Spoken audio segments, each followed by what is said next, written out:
Hello everyone, स्वागत है आपका अपने चैनल आर के स्टडी IQ में। तो हमने जो राज्य विधानमंडल है वो कर लिया था और आज हम करेंगे जो सेंटर में महान्यायवादी होता है या अटॉर्नी जनरल होता है उसके जो है MCQs। तो स्टार्ट करते हैं। फर्स्ट क्वेश्चन है, भारत के प्रथम महान्यायवादी कौन थे? Option A MC Setalvad, option B CV Gupta, option C निरेंडे, option D Mukul Rohatgi.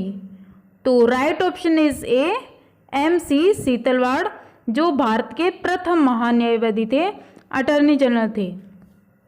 Next question, संविधान के भाग 5 में किस अनुच्छेद के तहत भारत में महान्यायवादी के पद का सृजन मीन्स निर्माण किया गया है? इसमें पूछा गया है कि भाग जो 5 है उसमें कि कौन सी अनुच्छेद में जो महान्यायवादी है उसका पद के बारे में दिया गया है। ऑप्शन ए अनुच्छेद 74 में, ऑप्शन बी अनुच्छेद 75 में, ऑप्शन सी अनुच्छेद 76 में, ऑप्शन डी अनुच्छेद 77 में। तो राइट ऑप्शन इज सी अनुच्छेद 76 में। इसमें कहा गया है कि जो भारत का एक महान्यायवादी होगा। नेक्स्ट क्वेश्चन, भारत के किस अधिकारी को भारत के राज्य स्तर के सभी न्यायालयों में सुनवाई का अधिकार है? मीन्स कोई भी राज्य हो या स्टेट हो उसमें सभी जो न्यायालय होते हैं, मीन्स हाई कोर्ट हो, उसमें सभी न्यायालयों में जो है किसको सुनवाई करने का अधिकार है? Option A AG means attorney general, option B CAG, option C PAC public account और जो कंट्रोलर होता है, ऑप्शन डी उपरोक्त सभी। तो right option is A attorney general होता है, वो कोई भी न्यायालय हो, कोई भी हाई कोर्ट हो, उसमें सुनवाई करने का अधिकार है। नेक्स्ट क्वेश्चन, महान्यायवादी किसके पश्चात पर्यंत अपना पद धारण करते हैं? पश्चात पर्यंत होता है मीन्स किसके सामने? ऑप्शन ए राज्यपाल के, ऑप्शन बी प्रधानमंत्री के, ऑप्शन सी राष्ट्रपति के, ऑप्शन डी मुख्य न्यायाधीश के। तो राइट ऑप्शन इज सी राष्ट्रपति के, जो महान्यायवादी होते हैं उनके सामने जो प्रसाद पर्यंत अपना पद धारण करते हैं। नेक्स्ट क्वेश्चन, महान्यायवादी नियुक्त करने के लिए उसमें कौन सी योग्यताएं होनी चाहिए? मीन्स कौन सी क्वालिफिकेशन होनी चाहिए? तो ऑप्शन ए वह व्यक्ति भारत का नागरिक हो, ऑप्शन बी एक या अधिक उच्च न्यायालय में 5 वर्ष तक न्यायाधीश रहा हो, ऑप्शन सी एक या अधिक उच्च न्यायालय में 10 वर्ष तक अधिवक्ता रहा हो, अधिवक्ता मीन्स एडवोकेट रहा हो, वकील जो, ऑप्शन डी राष्ट्रपति की राय में या नजरों में विधि का ज्ञाता हो, ऑप्शन डी उपरोक्त सभी। तो राइट ऑप्शन इज डी उपरोक्त सभी, जो इतनी है जो उसमें योग्यताएं होनी चाहिए महान्यायवादी बनने के लिए। नेक्स्ट क्वेश्चन, निम्नलिखित में से किसी संसद को संबोधित करने का अधिकार प्राप्त है? ऑप्शन ए भारत के महान्यायवादी को, ऑप्शन बी भारत के मुख्य न्यायाधीश को, ऑप्शन सी मुख्य चुनाव आयुक्त को, ऑप्शन डी राष्ट्रीय सुरक्षा सलाहकार को। तो राइट ऑप्शन इज ए भारत के महान्यायवादी को। नेक्स्ट क्वेश्चन, भारत सरकार को कानूनी विषयों पर कौन परामर्श देता है? परामर्श मीन्स राय देता है, सलाह देता है। ऑप्शन ए महान्यायवादी, ऑप्शन बी विधि आयोग के अध्यक्ष, ऑप्शन सी उच्च न्यायालय के मुख्य न्यायाधीश, ऑप्शन डी इनमें से कोई नहीं। तो राइट ऑप्शन इज ए महान्यायवादी, जो भारत सरकार होती है वो कोई भी कानून बनाए उनके विषय में जो महान्यायवादी परामर्श देता है, अपनी सलाह देते हैं। नेक्स्ट क्वेश्चन, भारत का सॉलिसिटर जनरल होता है? ऑप्शन ए एक प्रशासनिक अधिकारी, ऑप्शन बी एक न्यायिक सलाहकार, ऑप्शन सी प्रधानमंत्री का सलाहकार, ऑप्शन डी राष्ट्रपति का सलाह देने के लिए एक कानूनी अधिकारी। तो राइट ऑप्शन इज बी, एक न्यायिक सलाहकार होता है। जो सॉलिसिटर जनरल होता है वो न्यायवादी, जो महान्यायवादी होता है उनको सहायता देने के लिए होते हैं। तो एक सॉलिसिटर जनरल होता है और दो जो अन्य सॉलिसिटर जनरल होते हैं, तो उनकी नियुक्ति की जाती है। और सॉलिसिटर जनरल होते हैं वो कानूनी सलाहकार होते हैं महान्यायवादी के। किंतु जहाँ पे जो महान्यायवादी का पद संविधान द्वारा निर्माण किया गया है, वहीं वो सॉलिसिटर जनरल होते हैं, उनका भी भारत सरकार द्वारा उनके पदों का जो निर्माण किया गया है। अर्थात संविधान में सॉलिसिटर जनरल व अन्य सॉलिसिटर जनरल का पद का कोई उल्लेख नहीं है। तो ये जो सॉलिसिटर जनरल हैं महान्यायवादी के सलाहकार होते हैं, तो इनका संविधान में कोई उल्लेख नहीं है।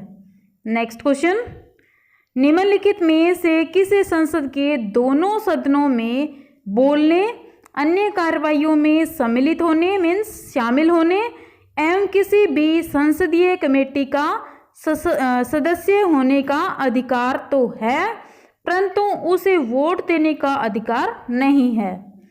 तो ऑप्शन ए, भारत के नियंत्रण एवं महालेखा परीक्षक मीन्स केग को। ऑप्शन बी, भारत के प्रमुख चुनाव आयुक्त को। ऑप्शन सी, भारत के वित्त आयोग के अध्यक्ष को। ऑप्शन डी, भारत के अटॉर्नी जनरल को। तो right option is D, Bharat के अटॉर्नी जनरल को।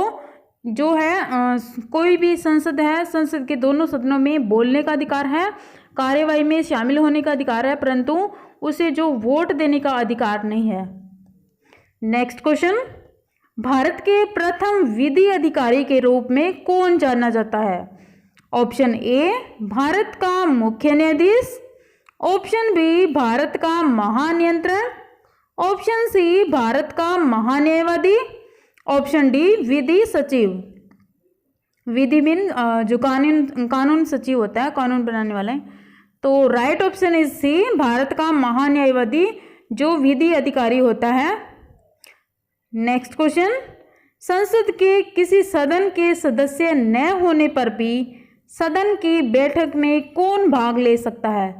मीन्स कोई भी कौन सा सदस्य है वो जो संसद होती है उसका सदस्य न होने पर भी उस बैठक में जो संसद में भाग लेता है। तो ऑप्शन ए, भारत का मुख्य न्यायाधीश। ऑप्शन बी, भारत के महान्यायवादी। ऑप्शन सी, मुख्य चुनाव आयुक्त। ऑप्शन डी, राष्ट्रपति। तो right option is B, Bharat के महान्यायवादी जो बैठक में भाग लेते हैं। नेक्स्ट क्वेश्चन, भारत के अटॉर्नी जनरल विधि सलाहकार हैं। ऑप्शन ए, भारत के राष्ट्रपति के। ऑप्शन बी, प्रधानमंत्री के। ऑप्शन सी, लोकसभा के। ऑप्शन डी, भारत सरकार के। तो right option is D, Bharat सरकार के जो महान्यायवादी हैं वो सलाहकार हैं। नेक्स्ट क्वेश्चन, भारत के महान्यायवादी की नियुक्ति कौन करता है? ऑप्शन ए, राष्ट्रपति। ऑप्शन बी, प्रधानमंत्री। ऑप्शन सी, उपराष्ट्रपति। ऑप्शन डी, मुख्य न्यायाधीश। तो राइट ऑप्शन इज ए, राष्ट्रपति। जो अटॉर्नी जनरल होता है उसकी जो अपॉइंटमेंट करते हैं राष्ट्रपति। नेक्स्ट क्वेश्चन, महान्यायवादी की नियुक्ति राष्ट्रपति द्वारा किसकी सलाह पर की जाती है? तो अगर महान्यायवादी की नियुक्ति करनी हो, अपॉइंटमेंट करनी हो, तो राष्ट्रपति किसकी सलाह पर करेगा? तो ऑप्शन ए, प्रधानमंत्री की। ऑप्शन बी, लोकसभा अध्यक्ष की। ऑप्शन सी, मंत्रिपरिषद की सलाह पर। ऑप्शन डी, राज्यपाल की सलाह पर। तो राइट ऑप्शन इज सी, मंत्रिपरिषद की सलाह पर राष्ट्रपति जो महान्यायवादी की नियुक्ति करता है। नेक्स्ट क्वेश्चन, किस अनुच्छेद में कहा गया है कि महान्यायवादी संसद के दोनों सदनों की कार्यवाही में भाग ले सकता है परंतु मतदान नहीं कर सकता? तो कौन से अनुच्छेद में कहा गया है? ऑप्शन ए, अनुच्छेद 85 में। ऑप्शन बी, अनुच्छेद 86 में। ऑप्शन सी, अनुच्छेद 87 में। ऑप्शन डी, अनुच्छेद 88 में। तो राइट ऑप्शन इज डी, अनुच्छेद 88 में कहा गया है कि वो सदस्य तो होगा, भाग भी लेगा, परंतु मतदान नहीं करेगा, वोटिंग नहीं करेगा। नेक्स्ट क्वेश्चन, वर्तमान में महान्यायवादी कौन है? Option A Mukul Rohatgi, option B K Venugopal, option C M Venkaiah Naidu, option D Rajiv Maharshi. तो right option is B K Venugopal, जो अभी करंट में है, जो महान्यायवादी है। नेक्स्ट क्वेश्चन, महान्यायवादी मीन्स अटॉर्नी जनरल का कार्यकाल कितना होता है? ऑप्शन ए 5 वर्ष, ऑप्शन बी 6 वर्ष, ऑप्शन सी अनिश्चित समय तक, ऑप्शन डी राष्ट्रपति की इच्छा पर निर्भर करता है। तो राइट ऑप्शन इज डी, राष्ट्रपति की इच्छा पर निर्भर है। तो जो महान्यायवादी का कार्यकाल है वैसे तो 6 वर्ष का होता है, परंतु जो राष्ट्रपति है उनकी इच्छा पर निर्भर करता है कि वो महान्यायवादी को पहले भी हटा सकते हैं और 6 वर्ष तक वो पूरा जो कार्यकाल होता है वो रह सकते हैं। नेक्स्ट क्वेश्चन, महान्यायवादी ज़्यादा से ज़्यादा कितने समय तक अपने पद पर रह सकता है? ऑप्शन ए 60 वर्ष तक की उम्र तक, ऑप्शन बी 62 वर्ष की उम्र तक, ऑप्शन सी 65 वर्ष की उम्र तक, ऑप्शन डी 60 वर्ष की उम्र तक। तो राइट ऑप्शन इज सी, 65 वर्ष की उम्र तक। जो महान्यायवादी होता है या तो उसकी 6 वर्ष जो पूरे हो चुके हों या फिर वो 65 वर्ष का हो चुका हो, तो इन दोनों में से जो भी पहले हो तो उनको जो पद से हटना पड़ता है, मीन्स पद त्यागना पड़ता है। नेक्स्ट क्वेश्चन, महान्यायवादी अपना त्याग पत्र किसको देता है?